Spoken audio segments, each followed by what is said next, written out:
মানেই হলো বিশ্বাসের একটা ব্যাপার।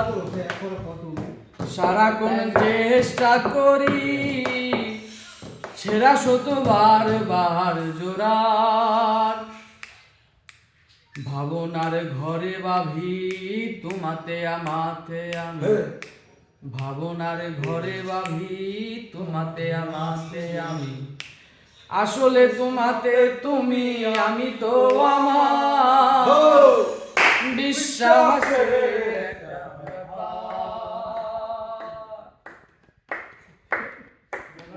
ভালোবাসা মানেই হলো বিশ্বাসের একটা ব্যাপার। সারাক্ষণ চেষ্টা করি ছেঁড়া শতবার বার জোড়ার। অটোমেটিক ভাবনার ঘরে ভাবি তোমাতে আমাতে থাকি, ভাবনার